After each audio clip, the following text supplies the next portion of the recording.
But बाकीचे आता मी सगळ्यांना मेसेज सेपरेट सेपरेट पण टाकले जॉईन करा म्हणून. तर उद्यापासून काय करतोय माहिती आहे का, 3:50 बरोबर हे टाकणार ग्रुपवरती, टाकतोय मेसेज 3:50 आणि 4 वाजता बरोबर आपण चालू करूया. जे येत आहेत त्यांना त्यांच्या बरोबर म्हणजे तेवढे घेऊन आपण चालू करूया. कारण प्रत्येकाची वाट बघत बसलं तर खूप वेळ जाऊ शकतो आपला त्याच्यामध्ये. आता प्रत्येकाला मेसेज टाकलेत, बट कोण अजून जॉईन होत नाहीये जास्त.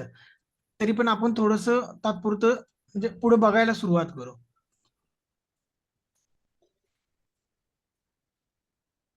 तर काल आपण क्लास म्हणजे कंटिन्यू केला नाही, क्लास आपण थांबवलेला. त्यामध्ये जास्त आपण काय बघितलं नाही काल. म्हणजे थोडंसं रिव्हिजन केलं, बाकी काही नाही. क्लास वगैरे असं काय कंटिन्यू झालेलं नाही. क्लासमध्ये जे नव्हते त्यांच्यासाठी सांगतोय, कारण आपण वेगळं काही केलेलं नाही काल. आहे असंच कंटिन्यू ठेवलेलं आहे आणि थांबलेलो आहे. तर आज नेक्स्ट पेजवरती आपल्याला नेक्स्ट आता बघायचा आहे, तो म्हणजे बुलिश हरामी पॅटर्न.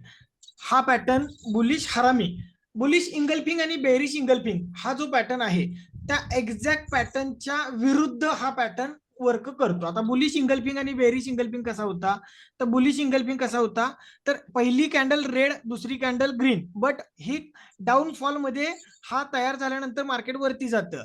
सेम पण इकडे आता कसं होतं, पहिला एक कॅन्डल इकडची अलीकडची कॅन्डल म्हणजे डाव्या बाजूची कॅन्डल छोटी होती, उजव्या बाजूची कॅन्डल मोठी होती. आणि हरामी या पॅटर्न मध्ये डाव्या बाजूची कॅन्डल मोठी आणि उजव्या बाजूची कॅन्डल त्याच्या आतमध्ये छोटीवाली होते. तर आता हरामी, आपल्याकडे आपण हरामीचा म्हणजे आपल्या मराठी भाषेत हरामी म्हणजे एक शिवी आहे, म्हणजे आपण हरामी म्हणून शिवी वगैरे देतो. बट जॅपनीज लँग्वेज मध्ये बुलिश हरामी म्हणजे एक प्रेग्नंट लेडी असा त्यांचा अर्थ आहे, किंवा त्याच्या या शब्दाचा मेन अर्थ त्यांच्याकडे जपानमध्ये बुलिशचा नाही ऍक्च्युली, फक्त हरामी म्हणजे प्रेग्नंट लेडी असा हरामीचा शब्दाचा अर्थ आहे जापनीज लँग्वेज मध्ये. हरामी म्हणजे प्रेग्नंट लेडी. तर एक लेडीज आहे जी तिचं म्हणजे छोटस पोट आपल्याला जे दिसतं प्रेग्नंट लेडीचं, तशा प्रकारचा हा एक छोटासा तयार केलेला पॅटर्न आहे, म्हणून याला हरामी असं पॅटर्नचं नाव त्यांनी दिलेलं आहे. हे त्यांचं नाव आहे, आपलं नाही. तर यामध्ये आपण थोडस जर बघतोय ना, तर आता बुलिश हरामी हा पॅटर्न काय होतोय तो पण आपल्याला दाखवलेला इथे, की मार्केट अप ट्रेंड मधून डाऊन ट्रेंडला येतं. डाऊन ट्रेंडला आल्यानंतर हा बघा इथे लिहिलेलं पण आहे डाऊन ट्रेंड, आणि डाऊन ट्रेंड मध्ये आल्यानंतर मार्केट वरती जातं. तर या जे कॅन्डल, जी पहिली डाव्या बाजूची कॅन्डल आहे, त्या कॅन्डलचा हाय आपल्याला मार्क करायचा, आणि त्या हायच्या वरती क्लोजिंग देण्यानंतर, किंवा क्लोजिंग देणं गरजेचं आहे, त्याच्यावरती क्लोजिंग जर का दिली तर तिथे आपली एंट्री होणार आहे. मग साधारणपणे 3-3:30 वाजता आपल्याला वाटतंय की आज हॅमर झालेला, बुलिश हरामी झालेला आहे, आणि उद्या आपण 2-3 वाजता येऊन बघतोय की याच्यावरती याने क्लोजिंग द्यायचा प्रयत्न करतोय का.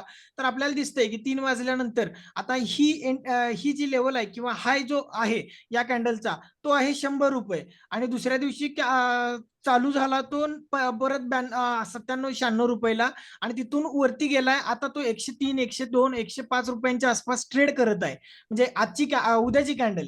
तर उद्या आपण बघू शकतो, हा बाबा एवढी कॅन्डल दिवसभरात मूव्ह झाली, तर आता राहिलेल्या 15 मिनिटामध्ये 100 रुपयाला परत येऊ शकते का, तर नाही. 5-10 मिनिटात आता ही काय होईल, लई लई ते जास्तीत जास्त 1-2 पॉईंट पडेल. तर आपण 3-3:15च्या आसपास, म्हणजे 3:15-3:30च्या आसपास यामध्ये बाईंग साईडसाठी एंट्री घेऊन ठेवू शकतो. तर तिथून पुढे आपल्याला 5% टार्गेट आणि 2.5% स्टॉप लॉस बेअर करून यामध्ये स्विंग ट्रेड किंवा स्टॉकमध्ये इंट्राडे ट्रेड करायचा आहे. तर ही जी कॅन्डल आहे, तर ही कॅन्डल सुद्धा आपण इंट्राडे आणि स्विंग ट्रेडिंग दोन्हीसाठी पण यूज करू शकतो. ऑल्सो जर तुम्हाला लॉंग टर्म साठी म्हणजे 3-3 वर्ष, 5-5 वर्ष असं जरी तुम्हाला एखाद्यामध्ये ठेवायचं असेल, तर त्यामध्ये सुद्धा हा तुम्हाला स्टॉक चालतोय. त्यामध्ये सुद्धा आपल्याला जास्तीत जास्त यामध्ये पैसे मिळणार आहेत, किंवा चांगला हा चालू शकतो. प्रियल मॅडम बाहेर पडल्या का? प्रियल मॅडम बाहेर पडलेल्या का तुम्ही आता? असं मला हा, काय म्हटलं? नेटवर्क नेटवर्क आवाज येतो तुमचा. ओके, नेटवर्क हा. नेटवर्कचा इश्यू आहे का? हो. ओके ओके, ठीक आहे. तर बुलिश हरामी या पॅटर्न बद्दल बोलतोय आपण. बुलिश हरामी काय आहे, पहिली कॅन्डल रेड म्हणजे मोठी, आणि दुसरी कॅन्डल ग्रीन म्हणजे छोटी, तर रेड कॅन्डलच्या आतमध्ये दुसरी कॅन्डल ओपन झाली पाहिजे आणि क्लोज पण झाली पाहिजे. म्हणजे साधारणपणे काय, ही कॅन्डल जर माझी इथे ओपन होते इथे, म्हणजे डाऊनफॉल मध्ये ज्यावेळी मार्केट असतं डाऊन साईडला, तर त्यावेळी इथे कॅन्डल ओपन होणार आणि इथून कॅन्डल खाली खाली खाली येऊन इथे क्लोज होणार. तर याच्यावरती थोडीफार वीक असू शकते वरती पण आणि खाली पण. बट याच्यामध्ये ओपन झाल्यानंतर पुढची कॅन्डल जी आहे ती ओपन आतमध्ये झाली पाहिजे या पूर्ण बॉडीच्या, आणि क्लोज मात्र त्याची बॉडी जी आहे ती बॉडी या पूर्ण बॉडीच्या आतमध्ये, म्हणजे हा जो आहे ना अंतर यामध्ये, या बॉडीच्या अंतरच्या आतमध्येच ओपन आणि आतमध्येच क्लोज झाली पाहिजे कॅन्डल. तर ही ग्रीन कॅन्डल ओपन कुठे झाली तुम्ही सांगा? खाली. इथे झाली हा. बरोबर. आणि क्लोज कुठे झाली? वरती. इथे बरोबर, इथे क्लोज आहे. बट याचा, या कॅन्डलचा ओपन कुठे आहे? इथे आहे. आणि याचा क्लोज कुठे आहे? रेड कॅन्डलचा खाली आहे. तर या कॅन्डलच्या वरती ओपन झालाय की खाली ओपन झाली? वरती. वरती बरोबर ओपन झाली ना, व्यवस्थित पाहिजे तशी आपल्याला, बरोबर. या कॅन्डलच्या जर बघितलं ना, तर या कॅन्डलचा जो क्लोज आहे तर क्लोजिंगच्या वरती ओपनिंग दिलेला आहे आणि या कॅन्डलच्या ओपनिंगच्या खालीच याचं क्लोजिंग आहे. म्हणजे या पूर्ण बॉडीच्या आतमध्ये याची बॉडी तयार झालेली आहे. आता याच्यामध्ये पण वीक असू शकतात का? तर असू शकतात. थोडीफार वीक खाली असू शकते, थोडीफार वीक वरती असू शकते, पण या कॅन्डलच्या हाय आणि या कॅन्डलच्या लोच्या आतमध्येच त्याची वीक पाहिजे. म्हणजे आपल्याला काय करायचं, तर या कॅन्डल जशी बुलिश इंगल्फिंग कॅन्डल दुसरी म्हणजे पहिली कॅन्डल अशी आतमध्ये पूर्ण लागते, तशीच ही कॅन्डल आतमध्ये पाहिजे. बट बुलिश इंगल्फिंग मध्ये कॅन्डल डाव्या बाजूला असते आणि बेरिश इंगल्फिंग मध्ये छोटी कॅन्डल उजव्या बाजूला असते. हाच फरक आहे. बुलिश इंगल्फिंग मध्ये छोटी कॅन्डल डाव्या बाजूला, तर बुलिश हरामी मध्ये छोटी कॅन्डल उजव्या बाजूला असते. एवढाच फरक आहे. हॅलो. हा, तर यात फक्त बॉडी करायची का वीक पण करली तर चालते? वीक पण असली तरी चालतात, तेच म्हटलं मी, वीक असल्या तर चालतात. बट पूर्ण बॉडी ही आणि वीक या पहिल्या कॅन्डलच्या आतमध्येच पाहिजे, बाहेर येता कामा नये. जसं आपण बुलिश इंगल्फिंग वगैरे बघत होतो इथे बघताय ना, तर याच्या वीक पण आहेत, बॉडी पण आहे. त्या वीक आणि बॉडीच्या बाहेर आहे का ही कॅन्डल ग्रीनवाली?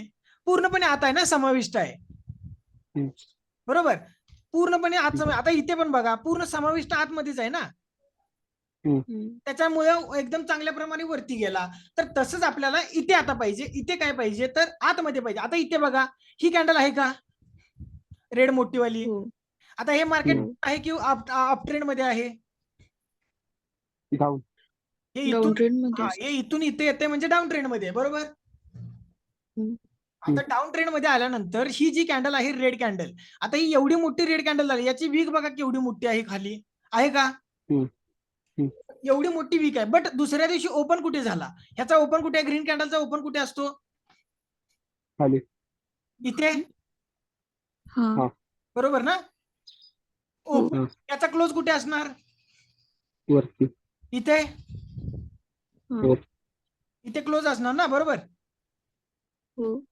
तर इथे ओपन झाल्यानंतर इथे क्लोज झाले. आता याचा हाय जो आहे तो हाय, तर या हायच्या वरती गेली का ही कॅन्डल? नाही. याची वीक बघितताय कुठेपर्यंत आहे? इथेपर्यंत वीक आहे. याच्यावरती वीक गेलेली नाही, म्हणजे याच्यावरती शॅडो गेलेली नाही, दोरी गेलेली नाही. बट याची खालची दोरी तर गेली का या कॅन्डलच्या खाली? अशी नाही. पूर्णपणे आतमध्येच आहे ना. ही रेड कॅन्डल आहे. या रेड कॅन्डलच्या ही कॅन्डल थोडी तरी बाहेर गेली का? नाही गेलेली. तर अशाच प्रकारे आपल्याला बघायचंय की या कॅन्डलचा जो हाय आहे त्या हायच्या वरती क्लोजिंग दिल्यानंतर तिथून पुढे 5% टार्गेट, 2.5% स्टॉप लॉस घेऊन आपल्याला ट्रेड करायचा आहे. ठीक आहे. हा स्विंग ट्रेडिंग साठी झाला. आता इथे पण तुम्हाला दिसते बेरिश हरामी दिसतोय का? ही रेड कॅन्डल झाली आहे, याच्यामध्ये ही कॅन्डल झाली आहे, दिसते का? दिसते. बट हा डाऊन ट्रेंड आहे का? आता याला तुम्ही डाऊन ट्रेंड शकता का? Up trend. अप ट्रेंड आहे ना. इथून सुरुवात ऍक्च्युली इथे केली आणि इथे केल्यानंतर तो अप ट्रेंडला लागलाय आणि अप ट्रेंडला लागल्यानंतर थोडीशी रिकव्हरी म्हणजे किंवा थोडंसं काहीतरी न्यूजमुळे थोडंसं पडल्यासारखं केलं आणि परत चाललाय. तर हा लगेच आपण डाऊन ट्रेंड म्हणणार आहे का? तर नाही, कारण ऑलरेडी तयार करून तो वरती गेलाय. मग इथं घेणं बरोबर आहे का? इथे जर का तुमचा ट्रेड चुकला असेल तर एवढ्या वरती गेल्यानंतर परत आणि तशी कॅन्डल दिसते म्हणून घेणं बरोबर आहे का? तर नाही, इथे परत तुमचा स्टॉप लॉस वाढणार किंवा रिस्क वाढणार, रिस्क मोठी होणार. तर अशा कंडिशन मध्ये आपल्याला घ्यायची गरज नाही, थांबा थोडा वेळ. अशा कंडिशन मध्ये घेऊ नका. इथे आपली जर का ट्रेड चुकलाय ना, तर त्या स्टॉक मधून बाहेर व्हा, दुसरा स्टॉक बघा, दुसऱ्या स्टॉक मध्ये आपण जाऊ, तिकडे जाऊन ट्रेड घेऊ. पण हाच एक हॅलो आपल्याकडे आहे का? भरपूर स्टॉक आहेत आपल्याकडे. बोला बोला. सर, ही रेड कॅन्डल जी आता तुम्ही दाखवाला, कुठली, ही वाली का ही वाली? नाही नाही, मार्क केले. ओके. हा, त्याच्या बाजूला ग्रीन कॅन्डल झाले. ही वाली हा, तर पुढचे क्लोजिंग रेडच्या वरती द्यायला पाहिजे का ग्रीनच्या वरती द्यायला पाहिजे? ग्रीनच्या वरती जरी दिलं तरी तुम्ही घेऊ शकताय, रेडच्या वरती दिलं तरी तुम्ही घेऊ शकताय. दोन्हीच्याही वरती तुम्हाला चालू शकतं. हा, दोन्हीच्याही वरती, वीकच्या किंवा शॅडोच्या वरती ऍज पॉसिबल ऍज. जर मी ट्रेड करतोय तर आता माझा प्रॅक्टिस जास्त झालेला आहे, त्यामुळे मी या कॅन्डलच्या वरती किंवा या कॅन्डलच्या हायच्या वरती जर क्लोजिंग देतोय तर मी बिंदास इथे ट्रेड मारतोय. बट तुम्ही सुरुवातीला थोडस या कॅन्डलच्या हायच्या वरती जर ठेवताय तरी चालू शकतं, थोडंसं प्रॅक्टिस होईपर्यंत. एकदा प्रॅक्टिस झाल्यानंतर तुम्ही पण इथे चालू करू शकता. पण इथे काय होतं, इथून आपल्याला रिस्क कमी होते थोडीशी, किंवा आपलं जे लॉस जाण्याची जी म्हणजे बेअर करण्याची जी कपॅसिटी आहे ती थोडीशी कमी होते. कारण इथे बघा, आता तुम्ही बाय इथे करणार आहात, ठीक आहे, म्हणजे आपल्याला साधारणपणे 705 रुपयाला आपण किंवा 715 रुपयाला आपण खरेदी करणार आहे. 715 पासून हा स्टॉक गेला किती, 735 किंवा 750. तर 750 पर्यंत हा स्टॉक वरती गेला 715 पासून, म्हणजे आपल्याला 5% तर टार्गेट दिलेलं आहे. बट माझी एंट्री जर इथे बसली असती तर इथून मला अजून इथेपर्यंत 10 पॉईंट मिळाले असते, 700 ते 710, बरोबर. म्हणजे माझे अजून 10 पॉईंटचे टार्गेट वाढलं. तर तुम्ही इथे पण एंट्री करू शकता, अल्सो आयदर इथे पण एंट्री करू शकता. तो थोडस तुम्हाला प्रॅक्टिस करायची गरज आहे. प्रॅक्टिस केल्यानंतर थोडस आजपासून, म्हणजे आज थोडासा अभ्यास जो करायचा आहे तो तुम्हाला अशा प्रकारे करायचा आहे की इथे झाल्यानंतर किती वेळा किती चांगल्या प्रकारे वर गेलाय, आणि इथून झाल्यानंतर किती चांगल्या प्रकारे वर गेलाय, आणि इथून किती वेळा फेल गेलेला आहे, आणि इथून वरती गेल्यानंतर किती वेळा फेल गेलेला आहे. तर तुम्हाला जास्तीत जास्त वेळा इथून जर का वरती जातोय ना, म्हणजे रेड कॅन्डलच्या हायच्या वरती, तर फेल होण्याचे चान्सेस खूप जास्त कमी आहेत, म्हणजे एकदम एकदम कमी. इथून तुम्हाला चांगल्यातलं चांगलं तो टार्गेट देणारच आहे, आणि इथून पण तुम्हाला जवळजवळ 70% म्हणजे अॅक्युरेसी भेटते, 70 ते 80% अॅक्युरेसी भेटते की इथून पण वरतीच जाणार आहे. बट थोडस इथे 25 ते 30% रिस्क आहे की थोडस इथून या कॅन्डलचा हाय ब्रेक करायच्या ऐवजी इथून खाली पण येऊ शकतो, असं थोडस आपल्याकडे रिस्क राहते. बट इथून आपल्याकडे जर का बघतोय ना, तर 90 ते 95% अॅक्युरेसी मिळते की इथून हा स्टॉक वरतीच जाणार आहे. इथून आपल्याला 70 ते 80% अॅक्युरेसी मिळते. मग तुम्ही 70 ते 80% अॅक्युरेसी सोबत खेळणार आहेत की 90-95% अॅक्युरेसी सोबत, हे तुम्हाला ठरवायचं आहे याच्यामध्ये. कारण प्रत्येक वेळी आज मी आहे तर आज आपण शिकतोय, त्यावेळी तुम्हाला हे समजतंय, पण उद्या ज्यावेळी तुम्ही ऍक्च्युअली मार्केटमध्ये उतरणार, प्रत्येक ट्रेड वेळी तुम्ही मला कॉल करू शकत नाही, किंवा मी तुम्हाला प्रत्येक ट्रेड वेळी कसा ट्रेड घ्यायचा हे शिकवू शकत नाही. मग त्यावेळी तुम्हाला थोडंसं स्वतःचं नॉलेज डेव्हलप करावे लागेल. मग त्याच्यासाठी काय आहे, तर स्टडी करणे हाच एक मेन म्हणजे महत्वाचा पर्याय, की इथे गेल्यानंतर आणि इथे गेल्यानंतर बेस्ट कुठलं. तर मला जर का असे मी आता आज जो शोधणार आहे, म्हणजे आपण जो अभ्यास करणार, स्टडी करणार, तर त्यामध्ये मी शोधायला चालू करेन की बेस्ट कुठला आहे. म्हणजे इथून ट्रेड केल्यानंतर चांगलं वरती जातं की इथून ट्रेड केल्यानंतर मला चांगलं वरती जातं, 5% टार्गेट देतं.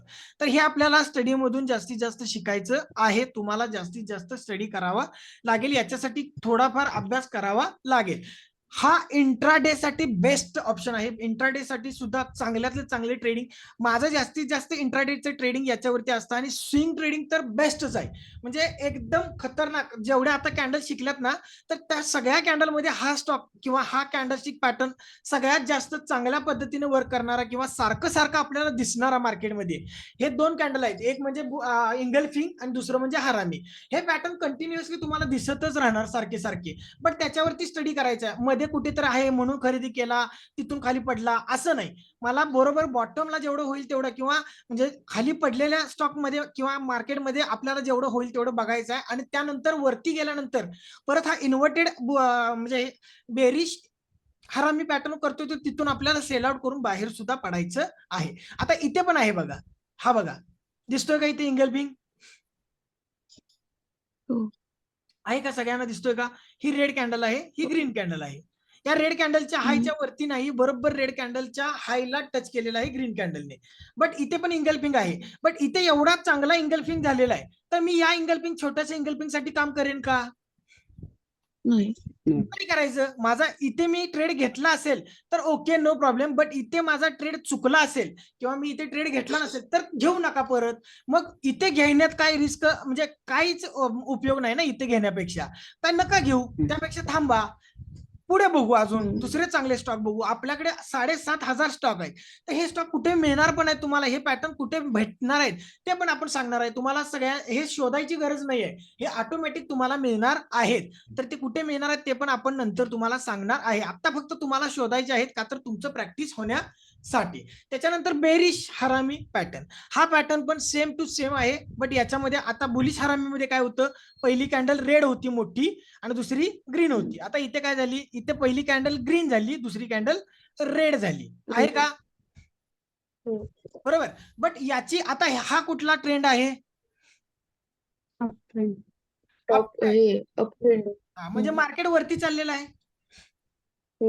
आता इथून जर का समजा असं मार्केट खूप जास्त पडलेलं आहे, ठीक आहे, असं डाऊन ट्रेंड होता आणि इथे मला ही जी आहे ती रेड कॅन्डल, किंवा इथे समजा असं पकडू आपण, ही जी आहे ती रेड कॅन्डल होती, अशी एक रेड कॅन्डल होती ही वाली.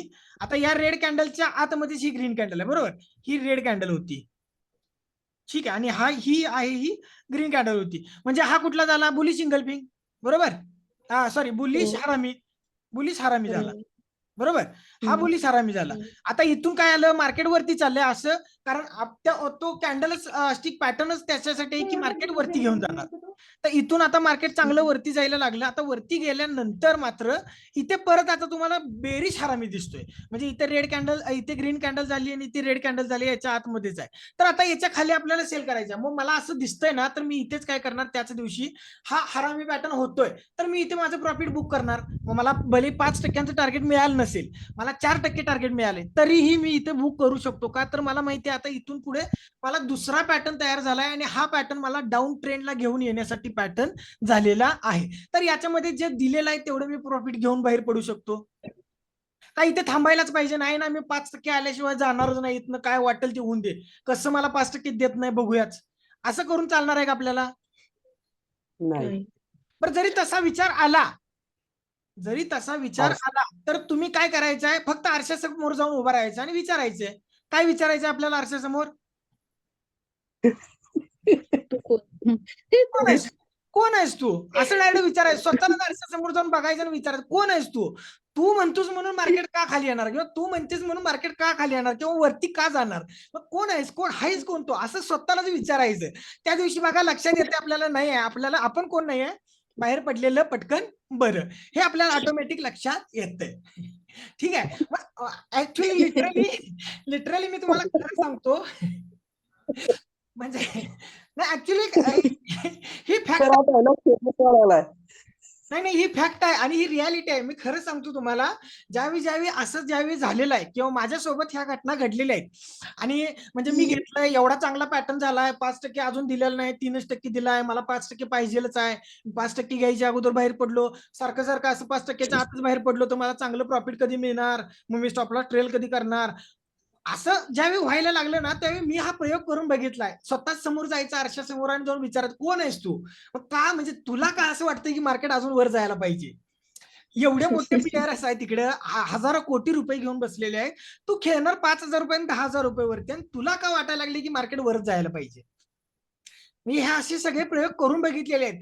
तुम्ही, म्हणजे मी काय करतो माहितीये का, मी माझं टाइम तुम्हाला देतोय, म्हणजे मी जे टायमिंग घालवलंय ना ट्रेडिंग मध्ये, ते टाइम मी तुम्हाला इन्व्हेस्ट करतोय, तुमच्यामध्ये इन्व्हेस्ट करतोय. तुम्ही माझ्या एवढं 6 वर्ष 5 वर्ष घालवायची गरज नाही. मी माझा वेळ किती गेलाय आणि तो कशामध्ये गेलाय आणि कुठे कुठे गेलाय किंवा मी कुठल्या सुधारणा केल्यात हे दाखवायसाठी माझं आता हे आपले क्लासेस आहेत ते दाखवायसाठी चालू आहेत. म्हणजे आपल्याला तुम्ही ते शिकताय की माझं टायमिंग मी कसं वाचवलं किंवा माझं टायमिंग कुठे फालतू मध्ये मी घालवलंय, तर हे तुम्हाला आता त्या याच्यातून शिकायला मिळत आहे. तर हे थोडंसं लक्षात घ्या की मी ज्या गोष्टी केलेल्या आहेत की कोण आहेस तो, हे 100% जाऊन विचारायचं ज्यावेळी आपल्याला डोक्यामध्ये किंवा माइंडमध्ये तसा प्रश्न येतोय, त्याच्या वेळी जाऊन विचारायचं कोण आहेस तू, किंवा दुसरं कोणाला तरी विचारायला सांगायचं, मग हा तू कोण आहेस म्हणून मला विचार म्हणायचं, मग मी सांगतो म्हणायचं मी कोणच नाही. ठीक आहे. पण आपण स्वतः लक्षात ठेवायचं मी कोणीही नाही. हे लक्षात ठेवा. चलो आता याचं पण जर का बघतोय ना तर इथे बघा आता हा अपट्रेंड आहे. एक चांगला अपट्रेंड आहे का? आहे. इथे मला सांगा इथे कोणाला बुलिश इंगल्फिंग पॅटर्न दिसतोय का? सॉरी बुलिश हरामी पॅटर्न दिसतोय का? नाही. हा कुठली ही कॅन्डल कुठली आहे? ही हा ही ही वाली रेड वाली. रेड आहे ना हा. आणि ही वाली ग्रीन. ग्रीन आहे. ती बरोबर ठीक आहे. चलो आता मला सांगा हा पॅटर्न कुठला होता? बुलिश हरामी. आता यामध्ये पहिली कॅन्डल कुठली आहे? रेड. रेड. दुसरी कॅन्डल कुठली आहे? ग्रीन. ग्रीन. ग्रीन आहे ना. मग आता इथे मला सांगा इथे हा कुठला आहे? Bearish. Bullish harami. Bullish harami. Bullish हरामी. हा. हा वाला बुलिश हरामी आहे. बुलिश हरामी. आता या बुलिश हरामी पासून किंवा तुम्ही याला जर का तुम्हाला वाटत असेल ना बुलिश हरामी असं म्हणायला कसं तरी वाटतंय तर मदर बेबी कॅन्डल सुद्धा म्हणू शकता. मदर बेबी असं सुद्धा नाव तुम्ही देऊ शकता. आता हे मदर बेबी कॅन्डलचं नाव आपण दिलेलं आहे, भारताने दिलेलं आहे. हरामी हे नाव जपानीज आहे आणि मदर बेबी हे नाव आपण दिलेलं आहे. म्हणजे इंडियन लोकांनी ते हरामी हरामी आपल्याकडे शिवी दिल्यासारखं होतं म्हणून आपण त्याला मदर बेबी असं कॅन्डलचं नाव दिलेलं आहे. कारण ही एक मदर आहे आणि ही त्याची बेबी आहे असं आपण त्याला उच्चारून मदर बेबी असं कॅन्डलचं नाव ठेवलेलं आहे. तर तुम्ही तसंही म्हणू शकता. मदर बेबी ऑल्सो बुलिश हरामी. ऍज इट इज तुम्हाला जसं सोपं पडेल तुमच्या पद्धतीने तुम्हाला त्याचं नाव ठेवायचं आहे किंवा म्हणायचं आहे. तर हा बुलिश हरामी पॅटर्न झाला किंवा मदर बेबी कॅन्डल झाल्यानंतर मार्केट अप ट्रेंड चांगला लागलाय का? लागला. आता इथे बघा याचा हाय जो आहे तो हाय इथे आहे. बरोबर इथे हाय आहे बघा आहे का? हो. या हायच्या वरती क्लोजिंग दिलेलं आहे का या ग्रीन कॅन्डलने? दिलाय. दिलंय. परफेक्ट दिलंय. मग माझी एंट्री कुठेतरी इथे झाली तर इथे झाल्यानंतर आता माझं 5% टार्गेट इथे दिलं असेल का? भरपूर. 5% जास्त दिला असेल. मे बी मला वाटतं 10% आसपास तरी दिला असेल. कारण 1450 ला एंट्री होते. 1450च्या एंट्री पासून तो स्टॉक जातोय किती? 1650 किंवा 1675. आपण 1650 धरू. मग 200 पॉईंटचं देतोय तर 10% टार्गेट आरामात मिळालं आपल्याला. तर 10% टार्गेट मिळाल्यानंतर आता मला काय वाटतंय की वरती इथे कुठेतरी सस्टेन करतोय. मग मी सस्टेन करताना थांबलोय. बट इथे मला माहितीये की अजून पैसे आपल्याला देणार नाही. आता इथे बुलिश इंगल्फिंग केल्यासारखं केलं बघा त्याने. केलं का? सर 200. हॅलो. हा बोला बोला. तर 200 पॉईंट मध्ये पर्सेंटेज किती बसतात? आता 1000 रुपयाचा स्टॉक असेल 100 पॉईंट आले तर 10% झाले. 1000 रुपयाच्या स्टॉकला 200 पॉईंट येतात म्हणजे 20% झाले. इथे 15% पकडा कारण 1400चा किंवा 1500चा स्टॉक आहे तर 15% पकडा. मग 15% मी म्हणतो 10% आपण राऊंड फिगर पकडताना असं पकडू की 10% आहे. तर 10% इथे मला टार्गेट मिळाल्यानंतर हा स्टॉक वरती खेळत राहिलाय. आता मला बाहेर पडायचं आहे किंवा मी याच्यामध्ये अजून थोडा वेळ थांबतोय की नाही मला 15%चं टार्गेट मिळतंय मग अजून एक 25% अजून 20%चं टार्गेट पाहिजे किंवा अजून 30%चं मला टार्गेट पाहिजे. मी त्या टार्गेटसाठी थांबलो. बट मला इथे दिसलं आता काय की इथे कुठली कॅन्डल आहे? बुलिश. बुलिश झाली आपली. इथे बुलिश आहे. ही बुलिश हरामी इथे आहे. पण इथे मी गोल केलेला नाही. हा वरती गोल केलाय. हा कुठला पॅटर्न आता आपण बघितला? आताच आपण बघितला. बरोबर बेरिश हरामी. तर आता इथे आपल्याला बेरिश हरामी दिसतोय. तर आता मग मला सांगा परत आता इथे तुम्हाला 15%चं टार्गेट आहे किंवा 16%चं टार्गेट मिळाले. आता इथे तुम्हाला माहिती झालंय की इथे बेरिश हरामी झालेला आहे. तर या कंडिशन मध्ये तुम्ही 15%चं टार्गेट बुक करून बाहेर पडणार की अजून नाही अजून 20%चं येते का बघूया म्हणून थांबायचं? नाही तिथनं मार्ग डाऊन ट्रेडला लागणार. इथून आपल्याला लक्षात आलं की हा अपट्रेंड होता. अपट्रेंड मध्ये हा स्टॉक तयार झालेला आहे किंवा हा पॅटर्न तयार झालेला आहे. तर इथून एक डाऊन ट्रेंड येऊ शकतो किंवा चालू होऊ शकतो. तर मी काय करणार या पॅटर्न मधून माझी जी काय बाईंग साईडला माझी पोझिशन होती किंवा बाईंग साईडला माझी जी क्वांटिटी होती पटकन मी प्रॉफिट बुक करून तिथून बाहेर पडणार. मग इथून पुढे मी सेलिंग साठी जाऊ शकतो. तर इथे बघा, हो. आता इथून या कॅन्डल, ही कॅन्डलची खाली किंवा या कॅन्डलच्या खाली जरी तुम्ही सेल मारताय, या कॅन्डलच्या इथे लो याचा इथे आहे, तर इथे तुमची एंट्री झाली. तर इथून एंट्री पासून किती रुपये आहे, तर 1598 रुपयेचा म्हणजे 1600 रुपयाला होता, तर 1600 रुपयावरून तो आला 1340 किंवा 1350. आपण 1300 पकडू, म्हणजे इथून 300 पॉईंट खाली आले का? आले. म्हणजे कंटिन्युअसली 300 350 पॉईंट तो खाली चालाय ना, पट पट पट पट एकसारखा. हम्म. म्हणजे एवढं चांगलं त्याचं आपल्याला मुवमेंट मिळाली. जर तुम्ही इथे थांबला असता तर जे 10-15% मिळाले ते राहिले असते का तुमचे? नाही. सगळेच नाही. गेले असते तुमच्या खिशातले. हो. बरोबर. चलो, थोडस लिहून घेऊया पटकन आणि त्याच्यानंतर मग आपण लाईव्ह मध्ये थोडेसे बघूया. तर नेक्स्ट पेज वरती चांगलं वरती हेडिंग द्या, बुलिश हरामी, कंसात लिहा मदर बेबी कॅन्डल.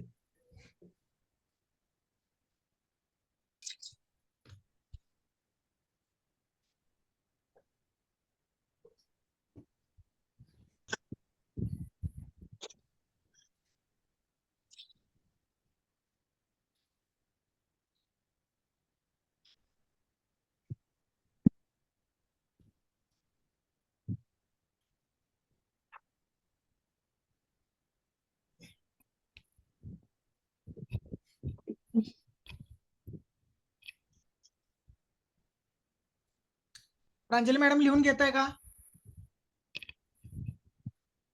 हो सर. आपला हेडिंग द्या, बुलिश हरामी पॅटर्न, कंसात लिहा मदर बेबी कॅन्डल.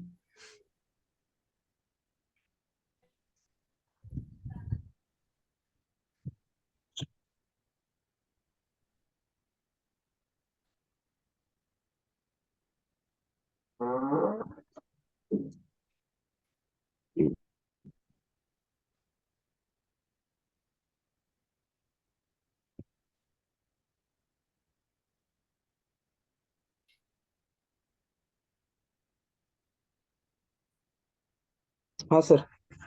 घेतलं का? सगळ्यांनी लिहून घेतलं? हो. हा, तर हा कॅन्डलस्टिक पॅटर्न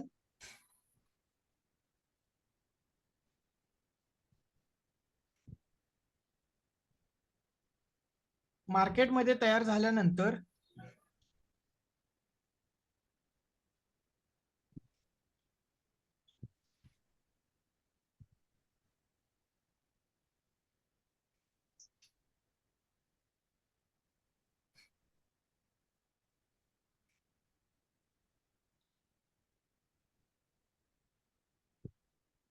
हा कॅन्डलस्टिक पॅटर्न मार्केटमध्ये तयार झाल्यानंतर मार्केटमध्ये अपट्रेंड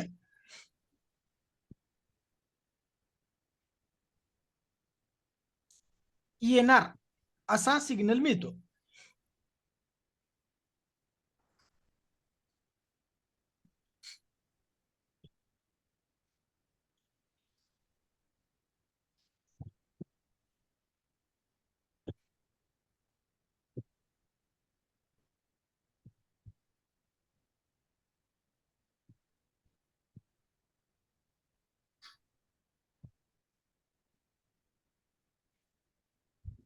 नेक्स्ट ओळीला घ्या. हा, मार्केटमध्ये अपट्रेंड येणार असा सिग्नल मिळतो. अप लिहून आता यापुढे. हा, अपट्रेंड येणार असा सिग्नल मिळतो. ओके.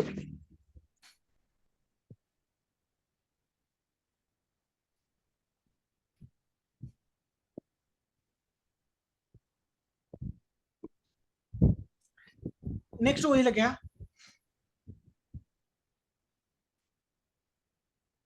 या पॅटर्न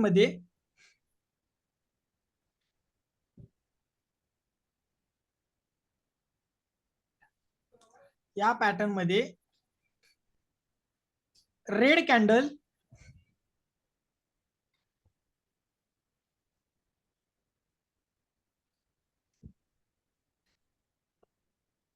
काय असली पाहिजे? रेड कॅन्डल छोटी का मोठी? मोठी. आणि ग्रीन कॅन्डल कसली असली पाहिजे? मोठी. कसं लिहिणार मग? रेड कॅन्डल रेड मोठी. कॅन्डल व ग्रीन कॅन्डल छोटी असली पाहिजे किंवा असावी असं. परत सांगा. या पॅटर्न मध्ये हा रेड कॅन्डल मोठी व हा. ग्रीन कॅन्डल छोटी असावी किंवा असेल. छोटी असणे गरजेचे आहे असंही लिहिलं तरी चालेल, किंवा असते म्हणा, असणे गरजेचे आहे किंवा छोटी असते असं टाका. छोटस तुम्हाला लक्षात यायला पाहिजे फक्त ते. ओके. रेड कॅन्डल नेहमी, दुसऱ्या ओळीला घ्या, नेक्स्ट ओळीला. रेड कॅन्डल नेहमी. नेहमी. आता ही उजव्या बाजूला आहे की डाव्या बाजूला सांगा.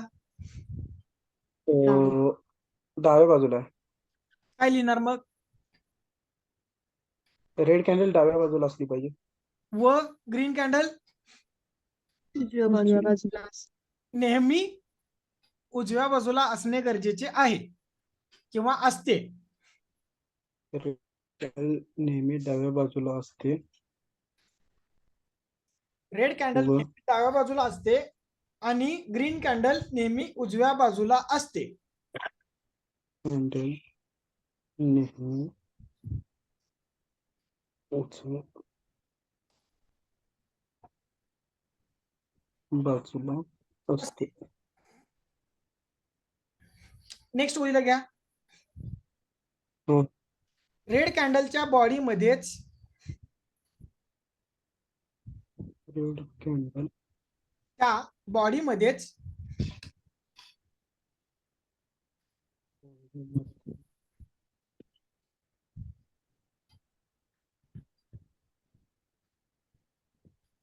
रेड कॅन्डलच्या बॉडीमध्येच ग्रीन कॅन्डल ओपन आणि क्लोज झाली पाहिजे किंवा क्लोज होणे गरजेचे आहे.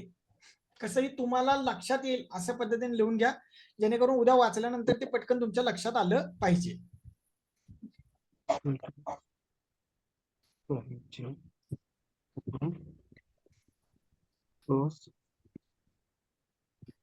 रेड कॅन्डलची ओपन झाली पाहिजे.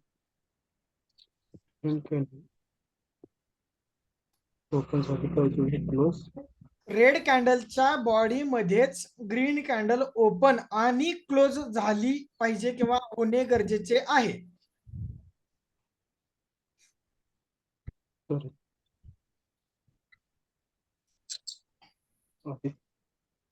कॅन्डलच्या बॉडी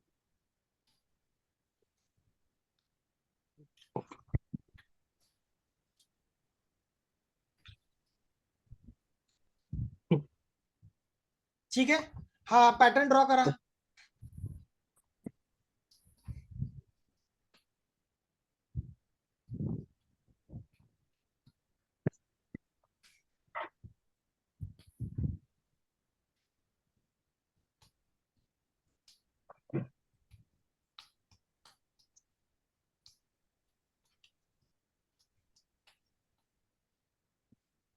खाली लिहा कंपल्सरी पण रेड कॅन्डल म्हणून,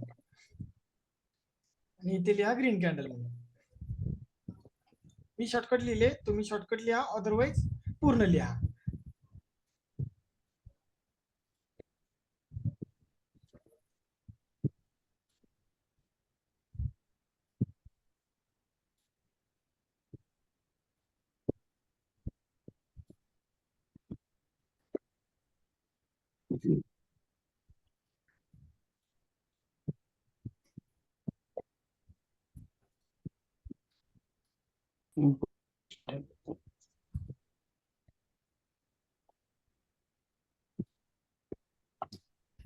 reversal to uptrend.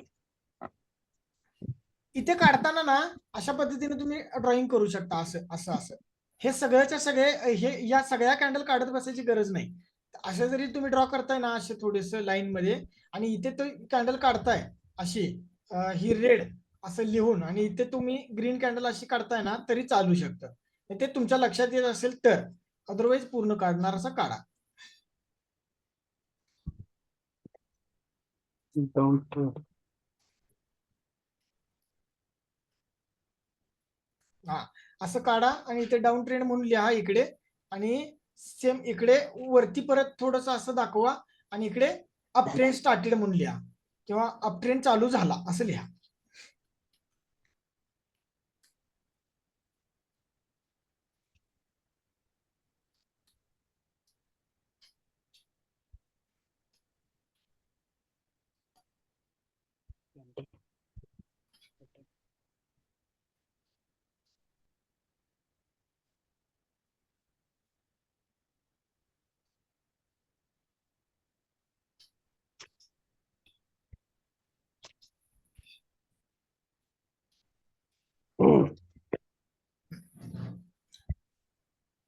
Mother baby, bullish mother baby.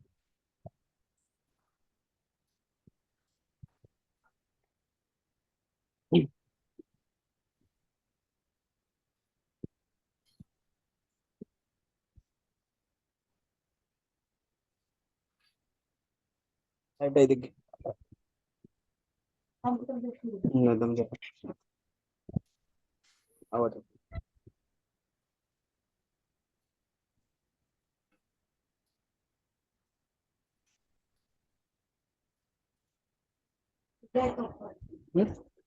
झालं का? झालं का? आज हो. दुसरी हे करा, त्याच्या खाली परत लिहून घ्या. हा पॅटर्न डाऊन ट्रेंड मध्ये तयार झाल्यानंतर 95% अप ट्रेंडचे चान्सेस मिळतात. हा पॅटर्न डाऊन ट्रेंड मध्ये तयार झाल्यानंतर 95% चान्सेस अप ट्रेंडचे मिळतात. अजून एखादा कुठला तरी स्टॉक सांगा. अश्विनी मॅडम किंवा प्रांजली मॅडम आलेत का? प्रांजली मॅडम जॉईन झाले का? नाही. अश्विनी मॅडम स्टॉक सांगा.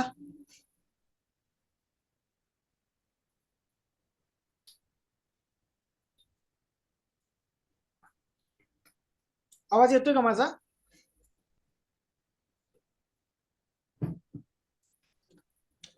आवाज येतोय ना? हो. येतोय सर. अश्विनी स्टॉक सांगा एखादा. गोदरेज कंझ्युमर. कुठला? गोदरेज.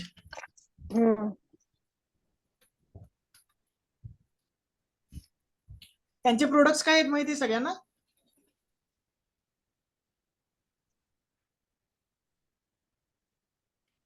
युजच नाही करत.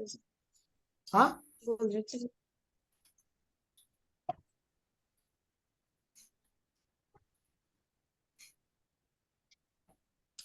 आपण ज्या वापरतो ते प्रत्येक एक गोष्ट किंवा प्रत्येक एक वस्तू स्टॉक आपल्याला मार्केटमध्ये दिसतात.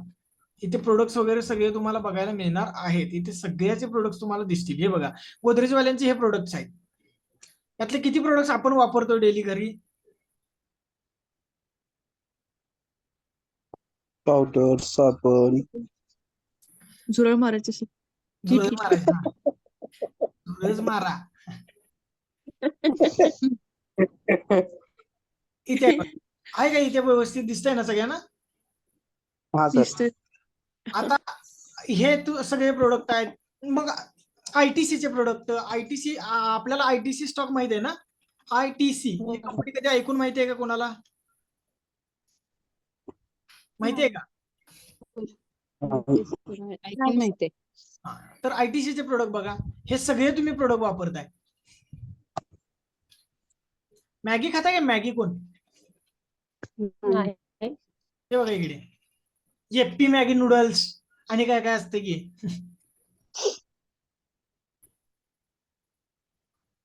हे प्रोडक्ट्स आहेत. म्हणजे प्रत्येक तुम्ही जे खाताय त्याचे पण मार्केटमध्ये स्टॉक आहे. सगळ्या प्रकारचे स्टॉक मार्केटमध्ये अवेलेबल आहेत.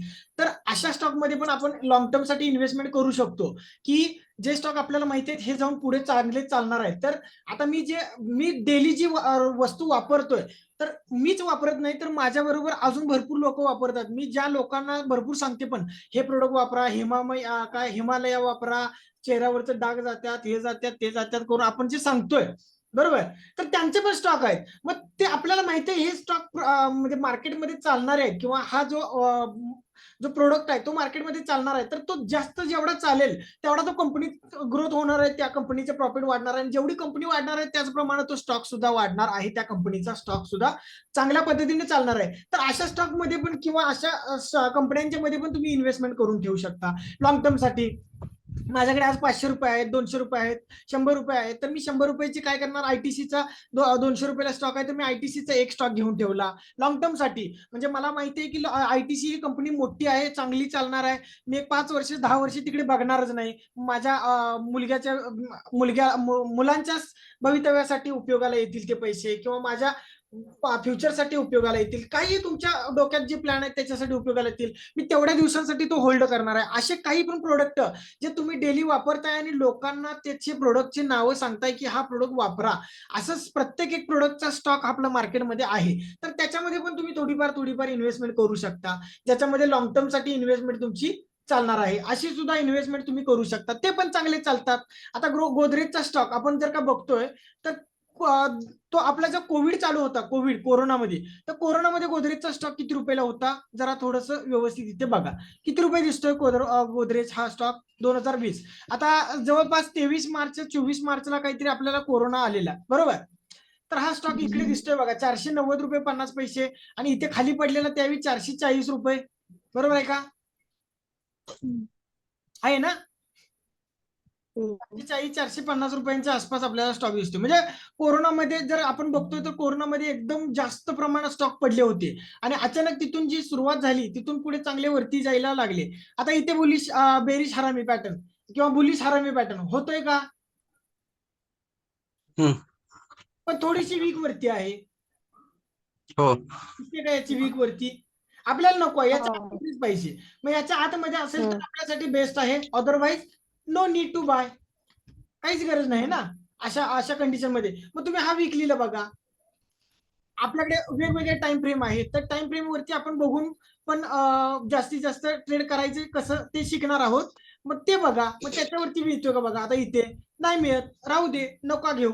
पण इथे तुम्हाला काय माहितीये की गोदरेजचे प्रोडक्ट मात्र मार्केटमध्ये चांगले चालतात, गोदरेजचे प्रोडक्ट मात्र चांगले आहेत मार्केटमध्ये. गोदरेज हा एक ब्रँड आहे, त्याचे प्रोडक्ट चांगले आहेत, त्याचं जे वापरायचे प्रोडक्ट आहेत ते पण आपण वापरतो व्यवस्थित, लोकांच्याकडे त्याची मागणी पण भरपूर प्रमाणात आहे. तर असे पण आपण पॅटर्न बघू शकतो किंवा स्टॉक घेऊ शकतो. आता इथे कोणतरी कुठेतरी 200 रुपये 500 रुपयाला असताना कोणतरी 10 स्टॉक 20 स्टॉक घेऊन ठेवले, तर तो आज स्टॉक किती रुपयाला आहे, तर तो ह्याच्यामध्ये बघितला तर 500 रुपये होता, आज तो 1500 रुपयाला स्टॉक आहे, इथे 1400-1500च्या मध्ये खेळतोय. म्हणजे काय, जवळपास 1000 रुपयाने स्टॉक 3 महिन्यात 3 वर्षात किंवा 2 वर्षात 3 वर्षात 4 वर्षात वाढला, 1000 रुपयाने स्टॉक वाढला. पण याच्यासाठी तुम्हाला भले 2 वर्ष किंवा 3 वर्ष थांबायला लागलं, बट इथेच तुम्ही 10,000 रुपयांची क्वांटिटी किंवा 10,000 रुपयांची गुंतवणूक केली असते. आता कोविडमध्ये आपल्याला ऍक्च्युली आपल्यालाच खायला पैसे नव्हते, आपण गुंतवणूक कशाची करणार आहे, तर नाही आहे करू शकत. बट असे लोक आहेत ज्यांनी गुंतवणूक एवढ्या जास्त मोठ्या प्रमाणात केलेली आहे की त्याच्यावरती आज त्यांचे खूप जास्त प्रमाणात पैसे झालेले आहेत. तुम्हाला विप्रो स्टॉक माहिती आहे का, विप्रो, परवा पण आपण बोललो, विप्रो ही एक आयटी कंपनी आहे, विप्रो ही एक आयटी कंपनी आहे, आयटी, ठीक आहे, इंटरनॅशनल कंपनी आहे आयटीची.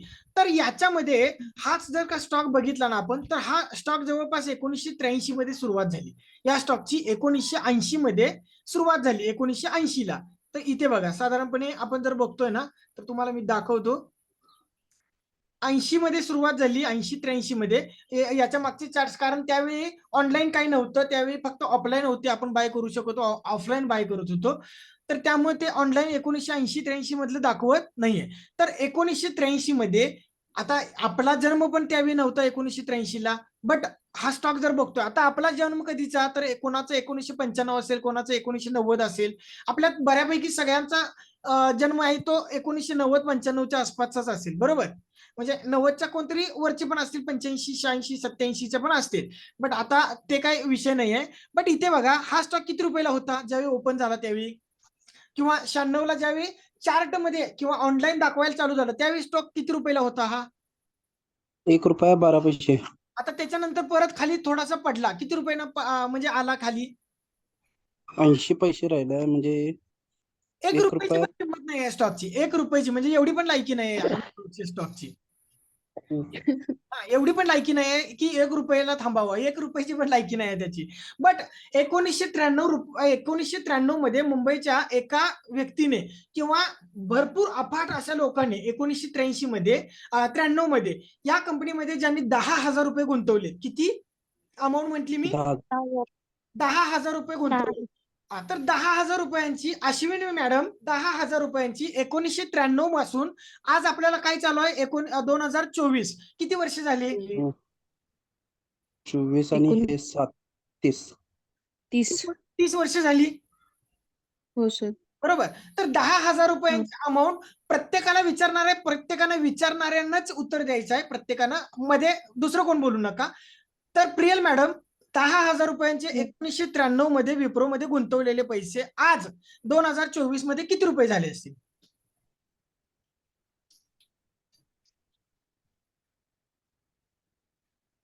प्रियल मॅडम आहेत? हो अच्छा, सर. ठीक आहे. बोला बोला उत्तर द्या. 1993 1993 मध्ये ज्या व्यक्तीने विप्रो या शेअर मध्ये 10,000 रुपये गुंतवलेत त्या 10,000 रुपयांचे आज 2024 मध्ये किती रुपये झाले असतील अशी अपेक्षा तुम्ही साधारणपणे सांगा.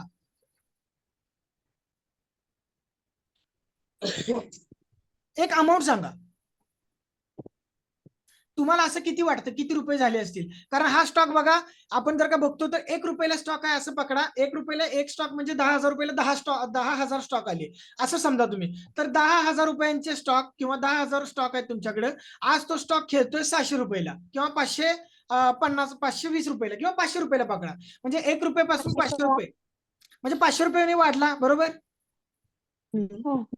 तर 10,000 रुपये 10,000 तुमच्याकडे आहेत तर 10,000 क्वांटिटीचे 500 रुपयाने आजच्या म्हणजे ह्याच्यामध्ये किती रुपये झाले असतील? त्याची 10,000 रुपयांची इन्व्हेस्टमेंट आहे त्याचं रिटर्न मिळून आता आज त्याला किती रुपये मिळू शकतात एक अंदाजे सांगा. 10,000 रुपयाचे बोला बोला. कोण काय इथं काय म्हणजे हे नाही आहे काय म्हणतात त्याला कोण असतो म्हणून विचारायचे काही विषय नाही आता लगेच आपल्याला फक्त उत्तर द्यायचंय. बोला बोला प्रियल मॅडम पटकन बोला. 70% एक काम करा उत्तर टाका 10,000 गुणिले 500.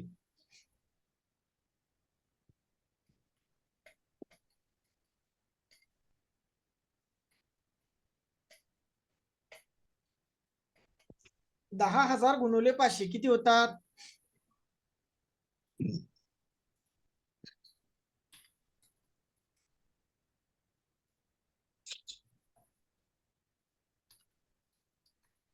$50 लाख आसपास. हॅलो. हा 50 लाखच्या आसपास. 50 लाख. चलो अजून आता अश्विनी मॅडम तुम्ही उत्तर द्या. किती होती किती होऊ शकते याच्या एक एस्टिमेट अमाऊंट किती होऊ शकते? 50 लाख सर. ठीक आहे तुमची पण 50 लाख. पूजा मॅडम तुम्ही उत्तर द्या किती होऊ शकतं? 5 लाख सर. 5 लाख. ठीक आहे. अजून कोण आहे?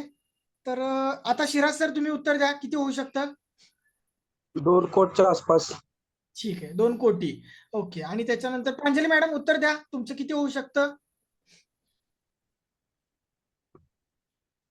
तर सर 1 करोडच्या आसपास माझ्या मते किंवा 70-75% रिटर्न.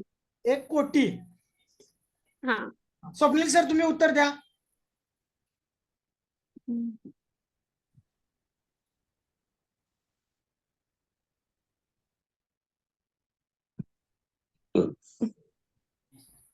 अच्छा स्वप्नील सरांनी मेसेज केला काहीतरी बहुतेक स्वप्नील सरांनी काहीतरी खाल्लेलं दिसतंय. ठीक आहे ठीक आहे. तर 50 लाख म्हणतायत ते. ठीक आहे. तर मी उत्तर सांगतो तुम्हाला. तर 1993 मध्ये ज्या व्यक्तीने विप्रो मध्ये 10,000 रुपयांची गुंतवणूक केलेली आहे आज त्या व्यक्तीकडे 525 कोटी रुपये आहेत.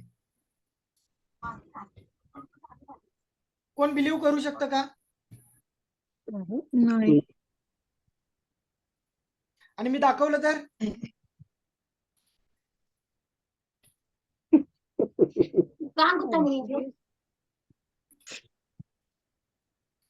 हे बघा. चलो if I invest Wipro in 1993 ₹10,000. How much amount?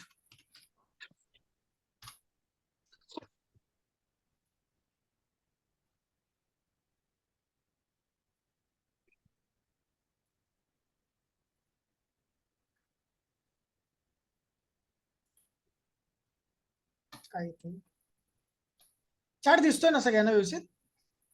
हा दिसतोय. हे बघा अमाऊंट किती आहे इथे? 545 करोड. 545 करोड. करोड. इथे वाचा, इथे काय लिहिलंय हे जरा व्यवस्थित कोणतरी वाचा एकाने. ज्याला dark 10,000 Investment in Wipro. Opportunity will be एकाने कोणी 19 has 5 crore today. Is it believable or not? Not believing. इथे काय दाखवत आहे? 37 year. 37 म्हणजे 37 वर्षामध्ये 10,000 रुपयांचे किती झालेत? 545. 545 करोड. कुठे ठेवणार एवढे पैसे? बट हे त्यावेळी झालेलं आहे. म्हणजे हे आता तुम्ही 10,000 रुपये लावताय आणि 37 वर्ष मी थांबतो म्हणणार, म्हणजे म्हातारा होताना किंवा मी काठी टेकणार त्यावेळी माझ्याकडे 500 कोटी असणार.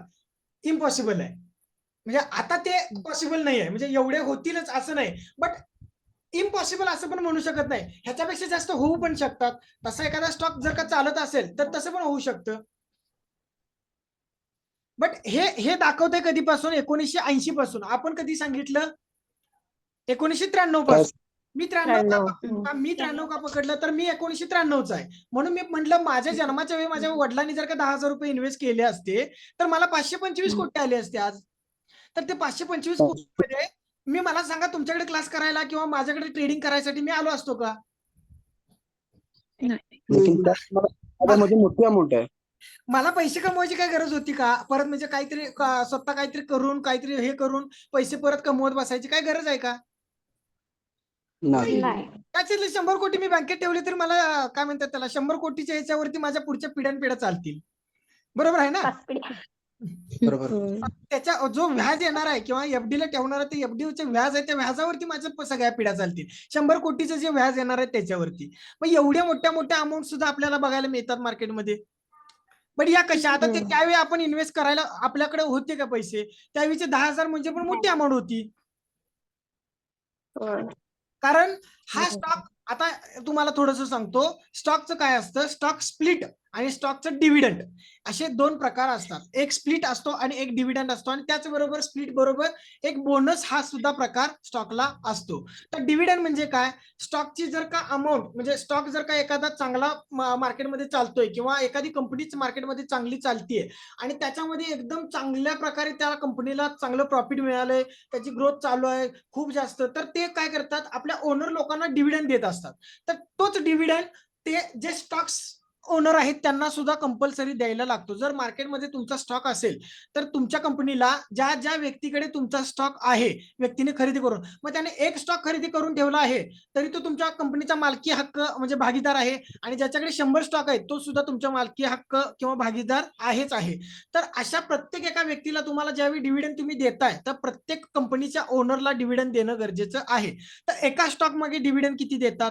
तर इथे तुम्हाला डी म्हणून दिसतंय. तर यामध्ये बघा 24 जानेवारीला या विप्रो या कंपनीने ₹1 डिव्हिडंड दिला होता. म्हणजे ज्याच्याकडे एक स्टॉक आहे त्यांना एका स्टॉक मागे ₹1 डिव्हिडंड मिळाला. हा डिव्हिडंड तुमच्या डायरेक्ट बँक खात्यामध्ये जमा होतो. कुठल्याही परिस्थितीत तुमच्या डिमॅट अकाउंटवरती किंवा कुठेही जमा होत नाही. डायरेक्ट बँक खात्यावरती हा ₹1 डिव्हिडंड जमा होतो. मग आता इथे ₹1 दिला, इथे तुमच्याकडे 10 स्टॉक असतील तर किती रुपये येणार तुम्हाला? 10 रुपये. 10 रुपये येतील. इथे बघा किती रुपये दिलता, परत 10 रुपये दिलेला, ₹1 दिलेला, परत इथे 5, इथे बघा आता किती दिलाय, 5 रुपये दिलाय. इथे बघा किती रुपये दिलाय, ₹1. परत ₹1 दिला. मग असे तुम्ही बघा की याने टोटल वर्षभरात किती डिव्हिडंड दिले असतील. तर या डिव्हिडंडची अमाऊंट त्याचबरोबर स्टॉक स्प्लिट केलेले अमाऊंट. आता इथे स्प्लिट यस म्हणून दिसते बघा, सगळ्यांना दिसते का व्यवस्थित बघा? हो. डिव्हिडंडच्या बाजूला यस म्हणून दिसते, यस Yes, sir. दिसतंय ना? हो.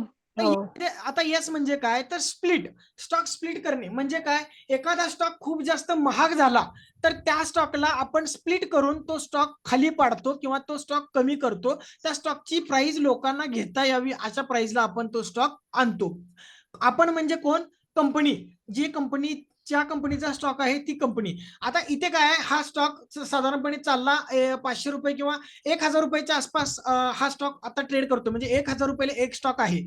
पण या स्टॉक मध्ये आता लोक काय करतात, 1000 रुपये ऑलरेडी गेलाय म्हणून कोण खरेदी करत नाहीये, म्हणजे याच्यावरती खरेदी थोडीशी स्टॉक वरती लोकांची कमी आहे. तर मला काय करायचं आहे, किंवा विप्रो कंपनीने काय केलं, तर 1000 रुपये लोक खरेदी करत नाहीत ना, तर मी हा काय करतो, स्टॉक स्प्लिट करतो आणि हा स्टॉक 1000 रुपये पासून मी 300 रुपयाला आणतो किंवा 200 रुपयाला आणतो. मग 200 रुपयाला आल्यानंतर तुम्ही खरेदी करू शकता की नाही?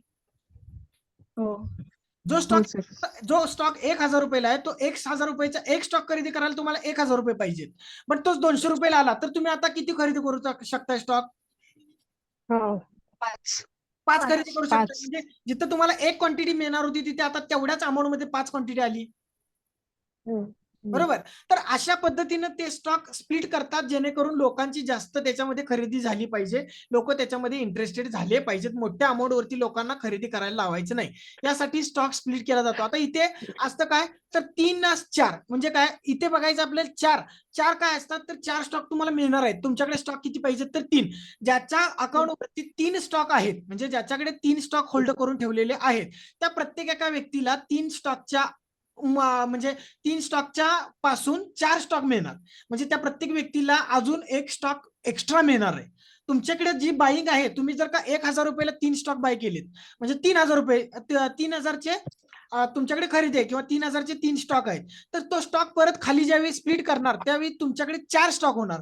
पण तो 400 रुपयाला आपला जर तो 300 रुपयाला ओपन झाला तर 300 रुपये प्रमाणे तुमची खरेदी दाखवणार आणि तिथून पुढे तुम्हाला दाखवणार की 300 रुपये प्रमाणे तुमच्याकडे 4 स्टॉक आहेत. आता 1000 वरून डायरेक्ट कधी स्टॉक 200 रुपयाला 300 रुपयाला होत नाही, ती त्यांची रेंज असते की किती रुपयापासून आपण किती खाली पाडायचा. तुम्ही नुकसानमध्ये यामध्ये येत नाही, म्हणजे फक्त अगोदर खरेदी केलेले जे स्टॉक आहेत तर ते त्यामध्ये तुम्ही नुकसानमध्ये येत नाही, तो स्टॉक व्यवस्थित तुमच्याकडे जेवढे पैसे तुम्ही गुंतवलेले तेवढे पैसे तुम्हाला दाखवणारच. बट एखादा स्टॉक असा जो डिव्हिडंड किंवा स्टॉक स्प्लिट आहे, तर आज स्टॉक स्प्लिट होतोय म्हणून मी एक दिवस अगोदर खरेदी करायचं का? तर माझ्याकडे 1000 रुपयाला मी खरेदी केलं तर उद्या स्टॉक माझ्याकडे स्प्लिट झाल्यानंतर माझ्याकडे 4 येतील, माझ्याकडे 5 येतील. अशा कंडिशन मध्ये स्टॉक आपल्याला स्प्लिटच्या पासून लांब राहायचा आहे किंवा स्टॉक आपल्याला स्प्लिट करण्याच्या ह्याच्यातून स्टॉक मधून वाचायचंय, त्यामध्ये आपल्याला गुंतवणूक किंवा इन्व्हेस्टमेंट करायची नाहीये. तर असा हा स्टॉक स्प्लिट होत, आता इथे पण स्प्लिट झालेलं बघा, इथे काय दिलेलं आहे, एकाला 2 दिलेले, म्हणजे ज्याच्या अकाउंटवरती 1 स्टॉक आहे त्यांना 2 स्टॉक दिले, आणि इथे काय केलं, ज्यांच्या अकाउंटवरती 3 आहेत त्यांना 4 स्टॉक एक्स्ट्रा आपलं गिफ्ट दिलेले आहे. म्हणजे एवढ्या आता इथे डिव्हिडंडचं बघताय तुम्ही तर डी डी डी किती दिसत आहेत बघा, तुम्हाला सगळे डीचे दिसत आहेत का? हो 12 महिने. हा, म्हणजे भरपूर इथे डिव्हिडंड देते कंपनी. आता या डिव्हिडंड मुळे तुम्हाला काय होतं, 2 रुपये, 4 रुपये, 5 रुपये डिव्हिडंड, अशी जी डिव्हिडंड दिलेले आहे त्यामुळे हा स्टॉकने आपल्याला रिटर्न दाखवतोय की 80 पैसे 1 रुपयाचा स्टॉक 10,000 रुपयाची इन्व्हेस्टमेंट केल्यामुळे 10,000 रुपये झाले, आणि 10,000 रुपयांचा स्टॉक आज त्या स्टॉकची किंमत झाली किती, तर 500 कोटी रुपये. म्हणजे तुमच्याकडे 10,000 रुपयाचे 10,000 स्टॉक आहेत, तर 10,000चे 10,000 स्टॉक पकडा तुम्ही आहेत, किंवा आपण पकडताना पकडू 100 स्टॉक आहेत, ठीक आहे, असं म्हणजे कॅल्क्युलेशनसाठी 100 स्टॉक आहेत, तर तुम्हाला एखाद्या कंपनीने सांगितले की 1:2 असा आम्ही रेशो ठेवून तुम्हाला स्प्लिट करून देतोय, तर आता तुमच्याकडे स्टॉक होणार 200, कारण एका स्टॉकला 2 स्टॉक मिळणार आहेत, म्हणजे तुमचे 1 स्टॉकचे 2 स्टॉक होणार, म्हणजे 100 स्टॉकचे 200 स्टॉक होणार. तर आता तुमच्याकडे 200 स्टॉक आहेत. आता त्यानंतर परत कंपनीने सांगितलं की मी आता एकाला 3 देणार आहे, म्हणजे एका स्टॉकला 3 देते, तर 200 गुणिले 3 किती होणार, 600. तर माझ्याकडे आता स्टॉक असणार आहेत 600 स्टॉक्स आता माझ्या अकाउंटवरती मला दिसणार आहेत, म्हणजे जिथे माझ्याकडे 100 स्टॉक होते ते माझ्याकडे आज 600 स्टॉक आहेत. आता परत मला कंपनीने सांगितलं की मी 2 स्टॉकला 5 स्टॉक देतोय, तर मला काय होणार, 600च्या म्हणजे तुलनेत 300 स्टॉक पकडायचे, कारण 2 स्टॉक पासून 1 स्टॉक करणार आहेत, आणि एका 2 स्टॉकचे 5 देणार, म्हणजे 300 गुणिले 5 3 5 15, तर माझ्याकडे आता 1500 स्टॉक असणार आहेत अकाउंटवरती माझ्या. म्हणजे मी घेताना घेतलेत किती स्टॉक? 100 स्टॉक खरेदी केलेत. बट माझ्याकडे आता तो स्टॉक मी लॉंग टर्म साठी ठेवतोय. तर तो लॉंग टर्म साठी ठेवत असताना स्प्लिट करत करत करत आता माझ्याकडे क्वांटिटी किती झालेली आहे? 1500. 1500 स्टॉकची माझ्याकडे क्वांटिटी झालेली आहे. आता तो 1 रुपयाने स्टॉक वाढला तर मला किती रुपये मिळणार? 1500 रुपये. 1500. कारण माझ्याकडे 1500 क्वांटिटी आहेत. 10 रुपयाने वाढला तर माझ्याकडे 15,000 रुपये मिळणार. बट तोच माझ्याकडे ज्यावेळी 100 रुपयाला होता त्यावेळी मला 1 रुपयाने वाढला तर किती रुपये मिळत होते? 100 रुपये.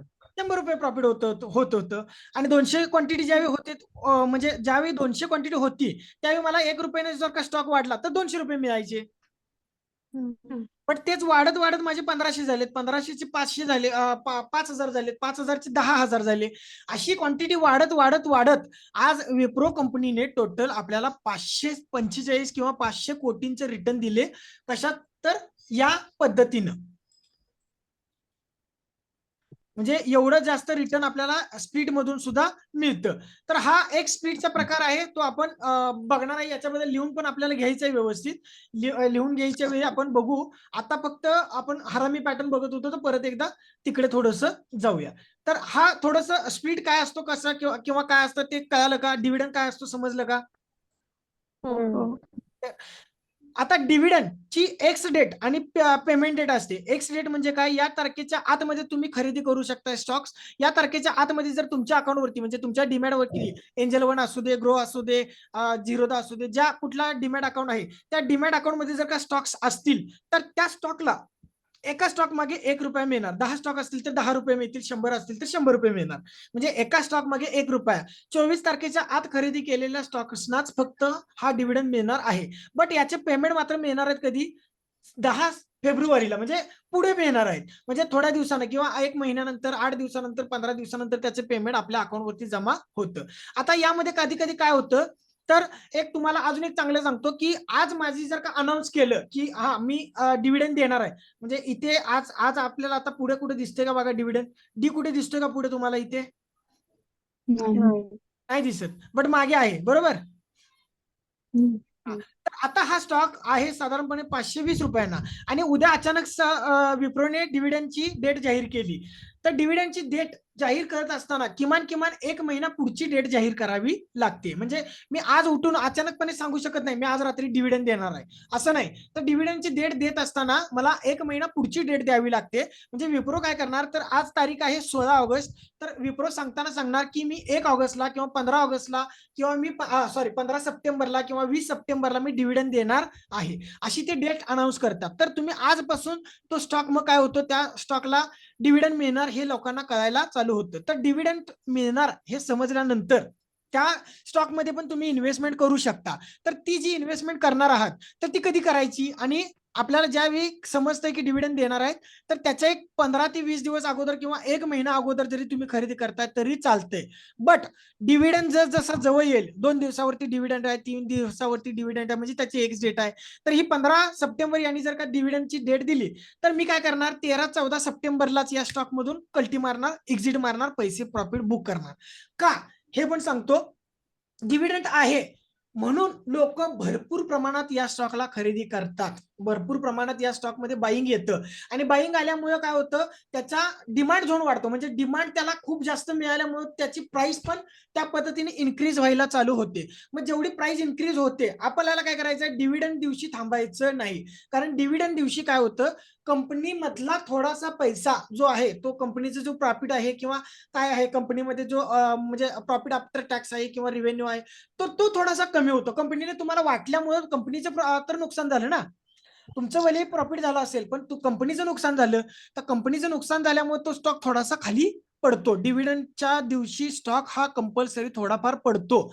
स्प्लिटच्या दिवशी थोडाफार 100% स्टॉक पडतो. इथे जर का बघतोय आपण तर इथे बघा, ज्या दिवशी डिव्हिडंड दिलाय ती डेट बघा, डिव्हिडंडची डेट किती आहे, 1 रुपया 24 जानेवारी. तर या दिवशी बघा, तो अगोदर आपल्याला डेट जाहीर केल्यानंतर बघा इथे जवळपास डेट जाहीर केली याची नोव्हेंबरमध्ये किंवा डिसेंबरला. तर यानंतर बघा किती चांगल्या प्रमाणे स्टॉक वरती गेला, एकदम चांगला गेलाय का, इथून बाईंग आलेली आहे ना चांगली. याला समजतंय का काय म्हणतोय मी? इथून जर बघितलं ना तर चांगली एकदम बाईंग आलेली आहे याच्यामध्ये, बरोबर. हो सर. तर ती बाईंग आल्यानंतर मात्र बघा 2-3 दिवस अगोदर आपल्याला स्टॉक का बुक करायचा, तर 2-3 दिवसांमध्ये बघा परत तो स्टॉक पडायला चालू झाला. 2-3 दिवस राहिले. आता इथे इथे डिव्हिडंट आहे, या तारखेला डिव्हिडंट आहे, तर त्याच्या 2-3 दिवस अगोदर स्टॉक पडायला चालू झाला, बरोबर आहे का. बट इथे काय झालं, इथे थोडासा स्टॉक, आता याने 1च रुपया दिलाय त्यामुळे स्टॉक जास्त पडला नाही, बट 2-3 दिवसापूर्वीच पडायला चालू झाला. इथे तुम्हाला किती रुपयाला स्टॉक आहे तो, तर 516 रुपये, 520 रुपये, 515 रुपयाच्या आसपास स्टॉक आहे.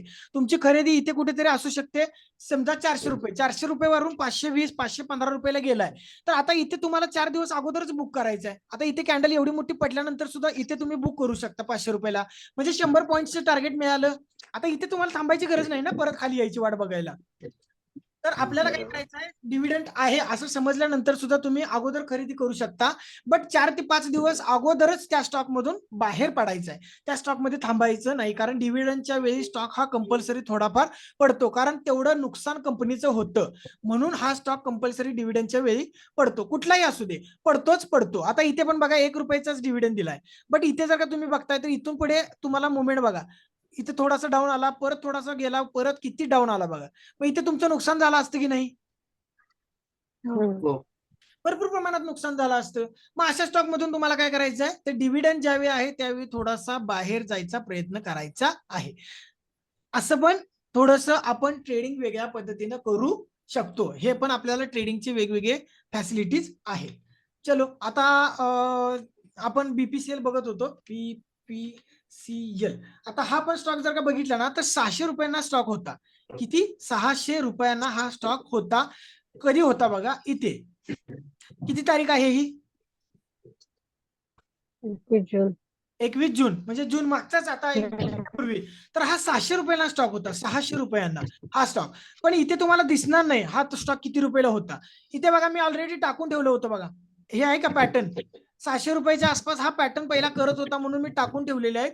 तर तो स्टॉक स्प्लिट झाला, स्प्लिट झाल्यानंतर काय होतंय, त्याचा ऍव्हरेज काढून हा स्टॉक परत त्याच्या ऍव्हरेज पासून ट्रेडिंग करतोय असं दाखवलं जातं ट्रेडिंग व्ह्यू मध्ये. तर हा 600 रुपयाचा स्टॉक डायरेक्ट आला किती रुपयांना, इथे या दिवशी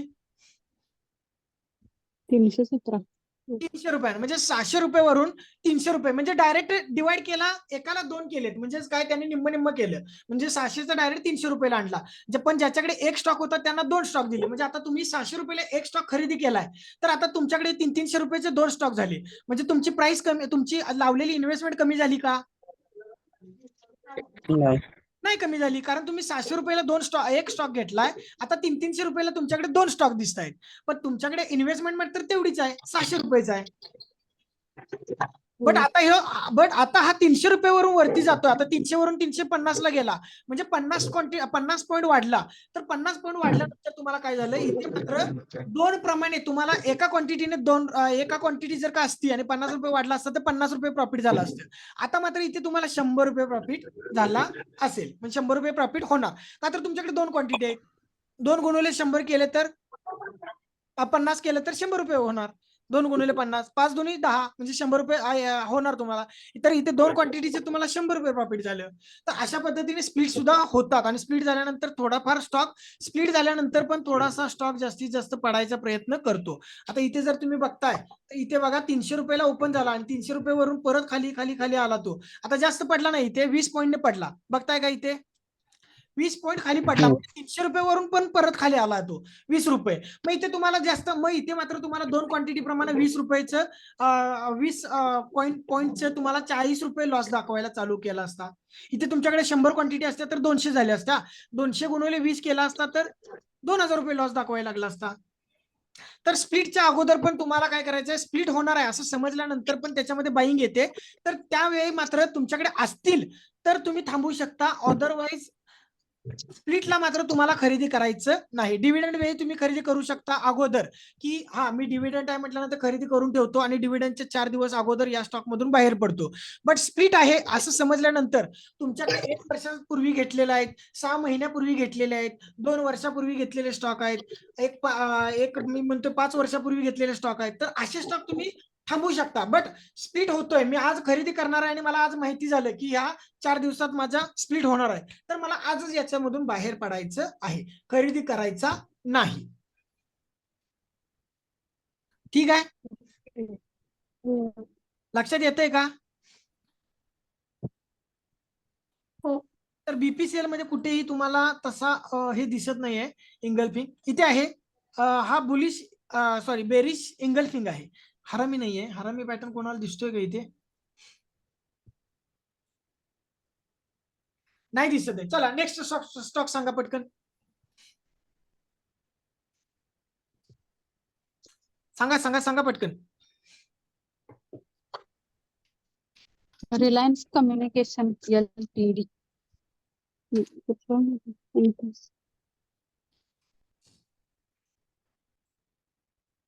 रिलायन्स स्टॉक. आता हा एक स्टॉक आहे ना रिलायन्स, सगळ्यात जर का महाराष्ट्रात किंवा भारतात जर का बंडल स्टॉक असतील तर त्यामध्ये एकदम थर्ड क्लास आणि बंडल स्टॉक असेल तर तो रिलायन्स, आणि दुसरा म्हणजे HDFC. हे दोन स्टॉक एवढे घाण स्टॉक आहेत ना, म्हणजे यांच्यासारखे थर्ड क्लास आणि बंडल स्टॉकच नाही मार्केटमध्ये. एवढे थर्ड क्लास आणि बंडल म्हणजे असं माझ्याकडे शब्द नाही, मी तुमच्या पुढे बोलू शकत नाही, एवढे घाण शब्द माझ्याकडे येतात की या दोन स्टॉक बद्दल, HDFC आणि रिलायन्स, या दोन स्टॉक मध्ये इन्व्हेस्टमेंट कधी करायचीच नाही, कधीच करायची नाही. फक्त आपण बघूया पॅटर्न कुठले झालेत का, बट याच्यामध्ये कधीही स्टॉक बाय किंवा खरेदी करायचं नाही, याच्यामध्ये कधीही इन्व्हेस्टमेंट करायचं नाही. हे स्टॉक एवढे आहेत ना की निफ्टीच्या जीवावरती आणि बँक निफ्टीच्या जीवावरती चालतात. अचानक निफ्टी वरती चालली की हे वरती जाणार, अचानक निफ्टी पडायला लागली की एवढे पडणार ना की तुम्हाला कळायचं बंद होईल. एवढा भयानक मोठा लॉस होतो. जरी तुम्ही 2.5% लॉस बेअर करायचा म्हणून बसला ना तरी ती त्या दिवशी पडतानाच एक एक दिवशी 5-5% पडेल. तुम्हाला स्टॉप लॉस मोठा मोठ्यातला मोठा देणार, म्हणजे एकदम मोठे. तर अशा प्रकारची ह्याच्यामध्ये मुवमेंट असते, त्यामुळे याच्यामध्ये शक्यतो कधी मी तरी जास्तीत जास्त जात नाही. तर तरी पण आपण बघू तर यामध्ये पॅटर्न सुद्धा तुम्हाला दिसणार नाहीत. आता इथे बघा, इथे पण पॅटर्न एक डाऊन ट्रेंड आहे चांगला एकदम मस्त. त्यामध्ये इथे पॅटर्न बघा आहे का, इथे वीक जास्त वरती वाढलेली आहे बघा, दिसते का कोणाला? याची वीक बघा वरती आहे का? इथे तुम्हाला पॅटर्न हा व्यवस्थित करणारच नाही, म्हणजे दाखवणारच नाही. आता वरती एकदम वरती चाललाय, इथे वरती एवढा आला आणि वरती आल्यानंतर परत इथे मात्र बनवतोय बेरी सिंगल पी, बनवतोय का? रेड आणि ग्रीन याच्यामध्येच आहे ना. हो. बट इथून तुम्हाला वरती जातोय, थोडासा वरती गेल्यासारखा केला, बट इथे जर का तुम्ही एंट्री घेतली तर तो 100% उलटा फिरणार. आता इथे बघा बेरिश हरम आहे, सॉरी बेरिश इंगल्फिंग आहे, बेरिश इंगल्फिंग आहे, इथून खाली पडायला पाहिजे. इंगल्फिंग आहे, इंगल्फिंग हा बेरिश इंगल्फिंग आहे, बरोबर आहे का? आहे ना? आहे. तर याचं क्लोजिंग आहे का? ही कॅन्डलची ग्रीन आहे, म्हणजे याच्या खाली क्लोजिंग दिलेलं आहे का? तर नाही दिलेलं, या कॅन्डलने दिलं. इथे क्लोजिंग मिळालं आपल्याला, बरोबर. इथे मिळाल्यानंतर बघा काय तो 1% फक्त मुवमेंट केला, त्याच्यानंतर बघा गेला काय 3%, 2%, परत इथे बघा खाली थांबला, परत इथे गेला, परत इथे गेल्यानंतर आता 5% जाऊन थांबला. इथे जर का बघतोय तर 5%, 4%, इथे जर का बघितलं तर 4%. या कॅन्डलला जरी बाहेर पडायचं म्हटलं तर 3% आपल्याला स्टॉप लॉस देऊन बाहेर पडला. मग एवढ्या दिवस याने थांबवून घेतलं, बट तुम्हाला पैसे दिले का? 21 बार नाही. म्हणजे 1 महिना तुम्हाला थांबवलाय आणि 21 बार केलेत, पण याच्यामध्ये तुम्हाला कुठल्याही प्रकारची मुवमेंट झालेली नाही. तर HDFC आणि रिलायन्स हे दोन स्टॉक सोडून बाकीच्या स्टॉक्स मध्ये तुम्हाला व्यवस्थित सगळं शोधायचं आहे. HDFC. HDFC बँक आणि रिलायन्स इंडस्ट्रीज हे दोन स्टॉक सोडून बाकीचे सगळ्यामध्ये मोमेंटम शोधायची आहे. रिलायन्स फक्त इंडस्ट्रीज का रिलायन्सचे सर्वच? Reliance industries. रिलायन्स. ठीक आहे. 6 वाजले, थांबायचं की पुढे कंटिन्यू करायचं? लिहून काय देणार होता ना सर? लिहून घेतले हे नाही, ते डिव्हिडंड वगैरे जे आहे ना ते आपण उद्या व्यवस्थित लिहून घेऊया. ओके. डिव्हिडंड वगैरे सगळं उद्या व्यवस्थित लिहून घेऊया. स्टॉक स्पीड झाल्यानंतर काय होतं ते सगळं उद्या लिहून घेऊया. चलो आज ठीक आहे. थांबूया आपण, उद्या सकाळ परत 4 वाजता मात्र कंटिन्यू सगळ्यांनी बरोबर 4ला जॉईन करा. आज हरामी कॅन्डल टाकायचे. होय होय. Okay sir. सर हॅलो, हा बोला. HDFC आणि रिलायन्स मध्ये शक्यतो आपण करायचं. ट्रेडिंग करायचं नाही.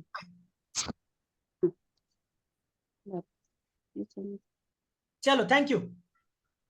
ओके. Thank you sir.